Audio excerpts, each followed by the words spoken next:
আজকের পাউরুটির পকোড়া বানাবো। এটির নাম শুনলে আমাদের সবারই জিভে জল আসে। এটি সস দিয়ে খেতে খুবই ভালো লাগে, এর স্বাদও অসাধারণ। প্রথমে আমি পেঁয়াজগুলোকে কেটে নিচ্ছি।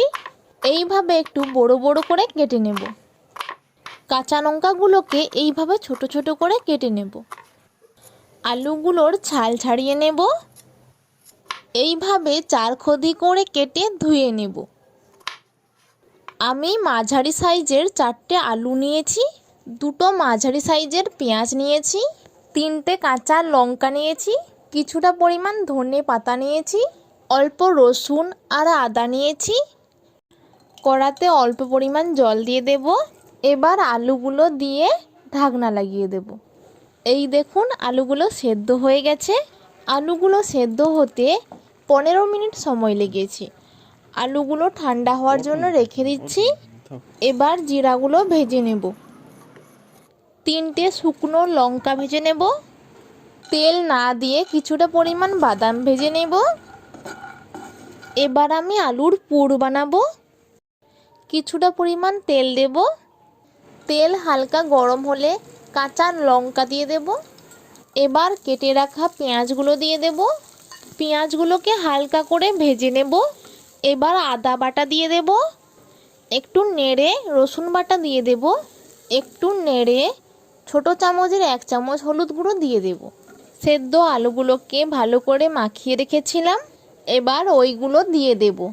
এবার মশলাগুলোর সঙ্গে আলুগুলোকে ভালোভাবে মিক্সড করে নিতে হবে।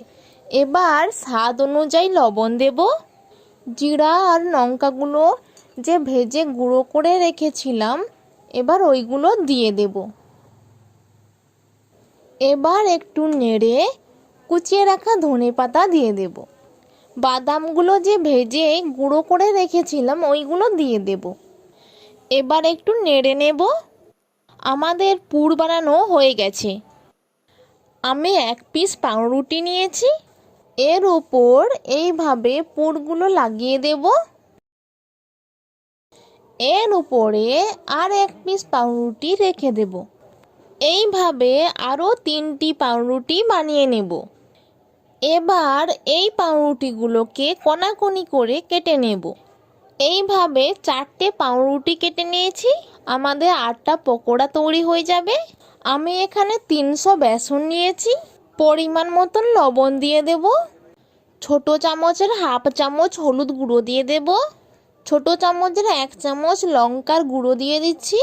কিছুটা পরিমাণ জোয়ান দিয়ে দেব। জোয়ান দিলে পকোড়ার স্বাদটা খুবই ভালো হয়। এবার ভালোভাবে মিশিয়ে নেব। এবার অল্প অল্প জল দিয়ে বেসনটাকে ভালোভাবে মাখিয়ে নেব। আমি বেসনটিকে এইভাবে মাখিয়ে নিয়েছি। দেখুন বেসনটি বেশি ঘনও হবে না, বেশি পাতলাও হবে না। কড়াতে তেল দিয়ে দেব। আমি এখানে সাদা তেল ব্যবহার করেছি। তেল গরম হয়ে গেলে পাউরুটিকে ভালোভাবে বেসনে ডুবিয়ে তেলে ছেড়ে দেব।